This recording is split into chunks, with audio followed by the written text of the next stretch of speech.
morning, Tottenham fans. Lots of transfer talk, lots of rumours going around about who's coming in and who is going out the door.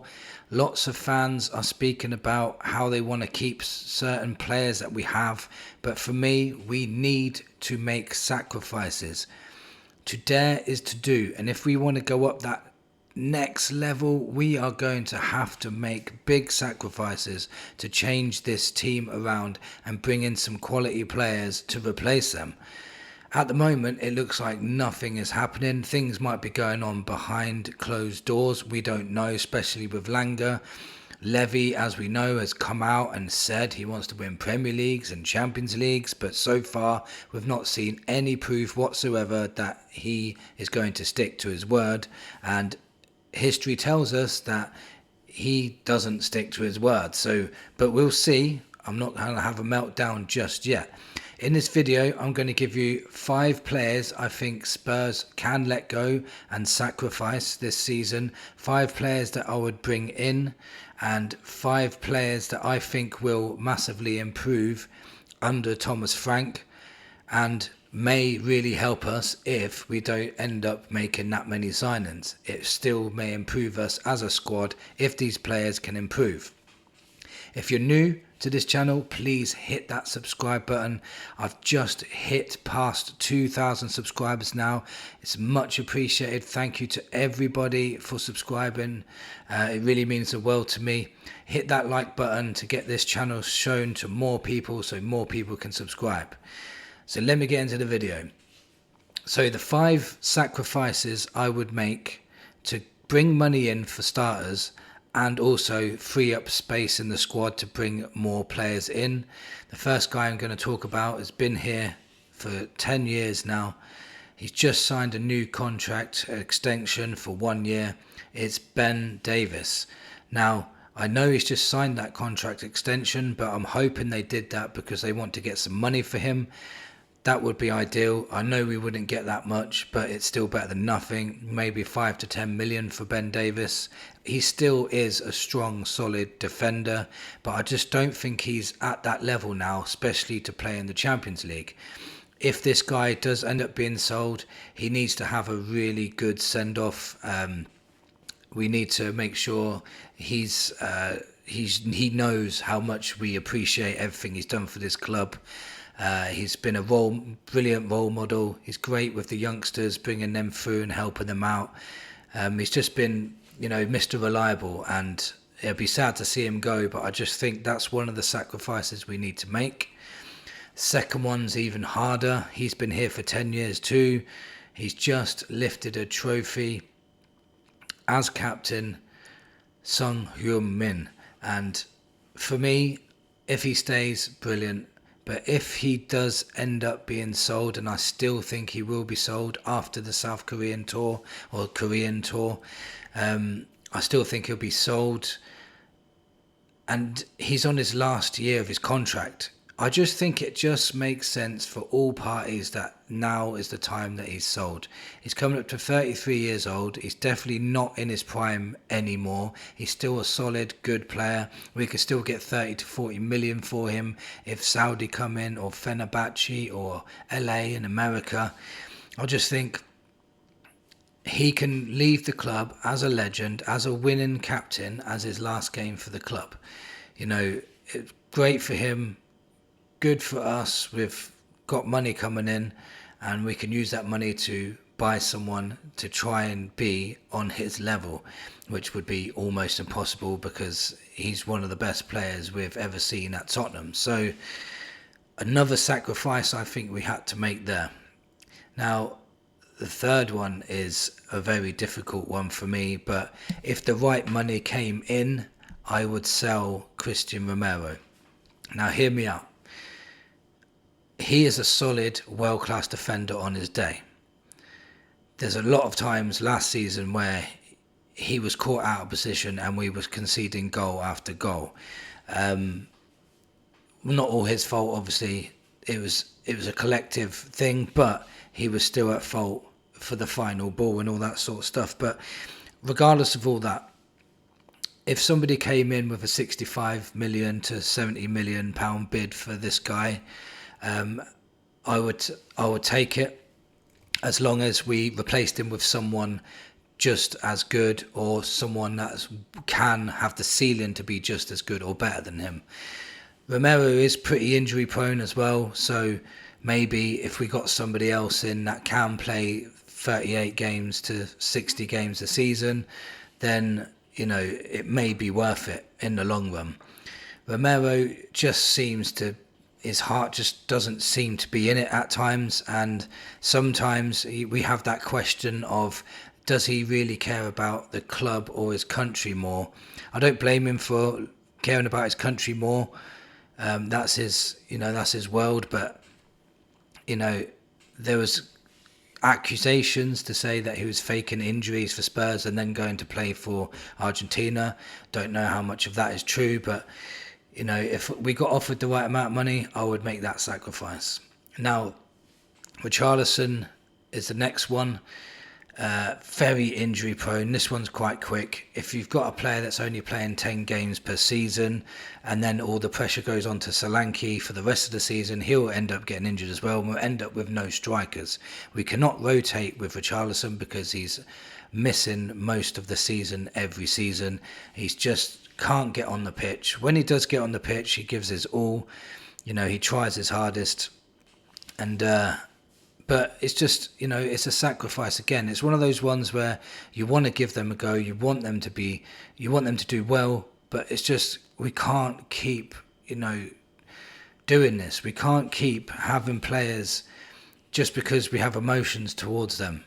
He doesn't stay fit much.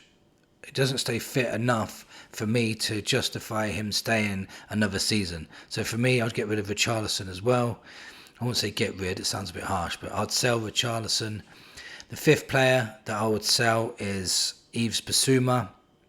Reason being is, many times now I've seen him in big matches give away silly penalties or silly free kicks or get sent off, or he just, for me, giving the ball away so many times. He's hot and cold.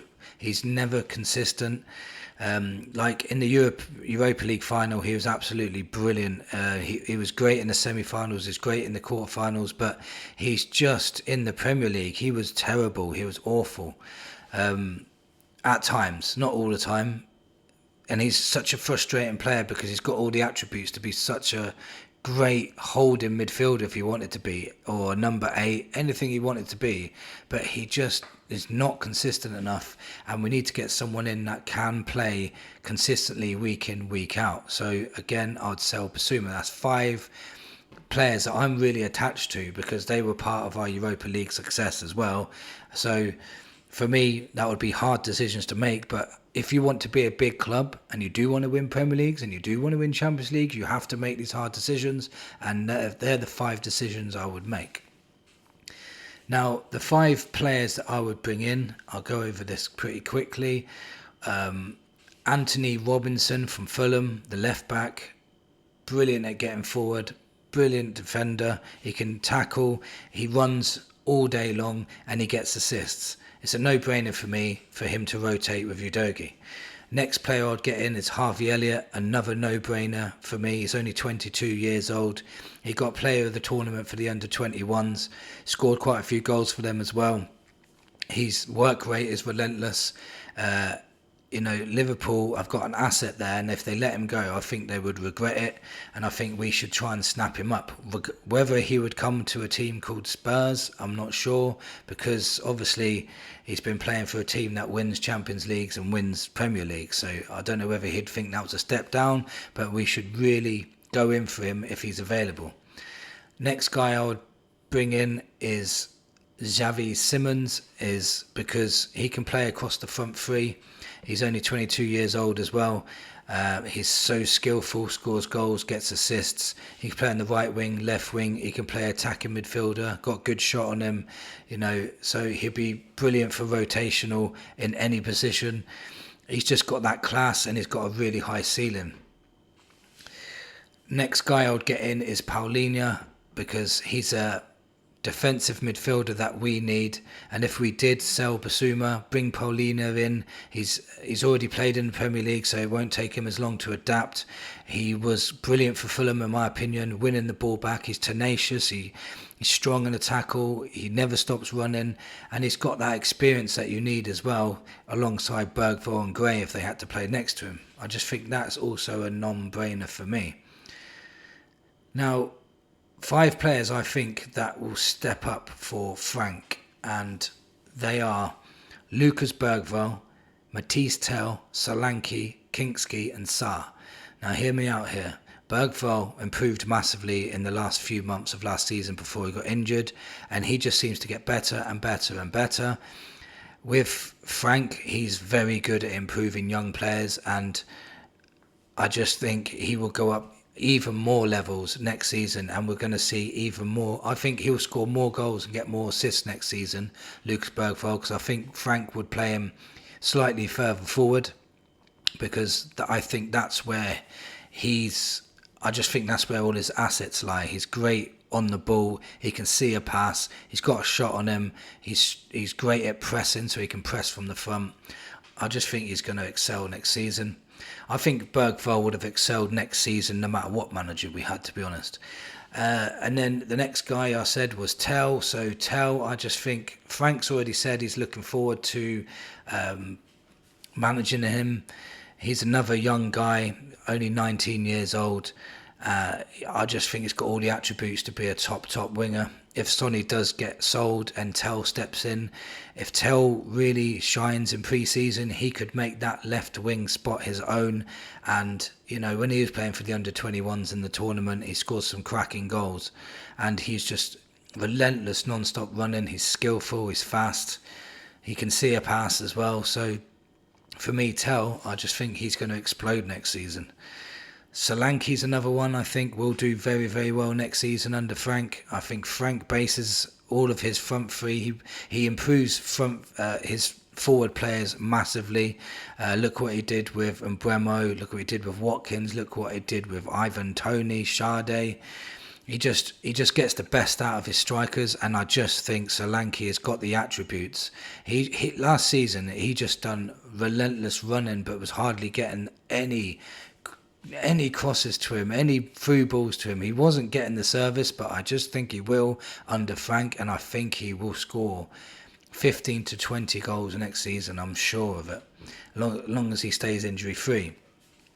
Next guy I think that might break into the team next season is Kinksky, and reason being is because Frank loves playing out the back, and he uses his goalkeeper as an asset. He used Raya when he had him at Brentford to spray those balls, 40-yard passes out from the back, and also good on the ball to play it around the back to start attacks from the back. And Kinksky is superb at that. So if Kinksky can improve on his shot stopping, his coming out for corners and dominating his box, it won't be long before he will replace Vicario. It's a great problem to have because Vicario is still a quality goalkeeper too. So having 2 quality goalkeepers, especially going into a Champions League season, is going to be vital for us.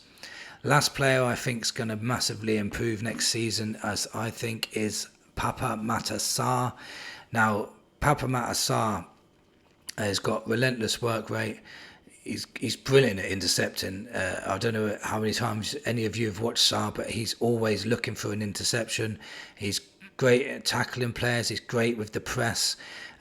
He can be good on the ball, but he can be sloppy. So if he can work on his passing and keeping hold of the ball and keeping the ball in tight spaces, if he can improve on that, build on his strength as well. He needs to strengthen up a bit more. This guy can be a superb midfielder. I really do. I really think he can be a superb midfielder. So that's what I think anyway, what we should do and what we should be looking at. But whether Tottenham do that, whether Levy does that, is 2 different things. We never know. It's very quiet in the window at the moment, so it's very hard to predict what's going to happen, who's going to come in and who's going to go out. But we definitely need to make sacrifices. We definitely need to make sales if we want to strengthen this squad and turn it into a Premier League and Champions League competing squad. We need to compete. Let me know in the comments what you think. Thank you for watching. Come on, you Spurs.